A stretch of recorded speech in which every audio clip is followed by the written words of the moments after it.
धारा 5 क्या कहती है? मृत्युदंड आदेश या आजीवन कारावास का लघुकरण करना। लघुकरण मतलब या तो किसी की सज़ा को कम करना या किसी सज़ा को किसी और सज़ा में बदल देना ही लघुकरण कहलाता है। ठीक है? Commutation of sentence of death और इम्प्रिजनमेंट फॉर लाइफ। ठीक है? इसका मतलब है कि मृत्यु का दंड आदेश दिया गया। मान लीजिए किसी व्यक्ति को जो है मृत्युदंड आदेश दिया गया है। अगर उस आदेश को, ठीक है, अपराधी की सहमति के बिना भी समुचित सरकार इस संहिता द्वारा उपबंधित किसी अन्य दंड में लघुकृत कर सकेगी। इसका क्या मतलब है? कि मान लो किसी व्यक्ति को जो है मृत्युदंड दिया गया है। तो इस मृत्युदंड को अगर समुचित सरकार चाहती है तो इसे आजीवन कारावास में भी बदल सकती है। आजीवन कारावास में इसको चेंज कर सकती है। या फिर ऐसा कहा जाए कि आजीवन कारावास की सजा को, मान लीजिए पहले से ही किसी व्यक्ति को आजीवन कारावास की सजा मिली हुई है, लेकिन उस आजीवन कारावास की सजा को कम करके उसे किसी कम अवधि की सजा में बदल देना।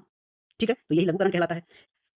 ठीक है? समझ में आया कि मृत्युदंड को जो है किसमें चेंज कर दिया गया? आजीवन कारावास में। To change death into imprisonment of life. ठीक है? या आजीवन कारावास को जो है किसी कम अवधि वाली सजा में बदल देना। ठीक है? तो धारा 5 यही कहती है। ठीक है? बात करते हैं धारा 6। धारा 6 क्या कहती है? दंडावधियों की भिन्न है उसमें। ठीक है? यानी fractions of terms of punishment.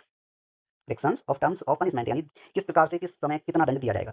बात करते हैं दंडावधियों की भिन्नों की गणना करने में आजीवन कारावास को 20 वर्ष के कारावास के तुल्य ही गिना जाएगा। यानी अगर किसी व्यक्ति को कारावास की सजा हुई है, आजीवन कारावास, अगर किसी व्यक्ति को आजीवन कारावास की सजा हुई है तो उसे 20 साल जेल में रहना पड़ेगा। ठीक है? अगर किसी व्यक्ति को आजीवन कारावास की सजा हुई है तो उसको 20 साल जो है जेल में रहना पड़ेगा। 20 ईयर्स प्रेजेंट इन जेल। ठीक है? 20 साल तक उसको जो है जेल में रहना पड़ेगा। तो धारा 6 यही कहती है। ठीक है? Equivalent to imprisonment for 20 years यानी उसको जो है 20 वर्ष के कारावास के तुल्य ही गिना जाएगा। ठीक है? उसको जो है 20 वर्ष का कारावास दिया जाएगा।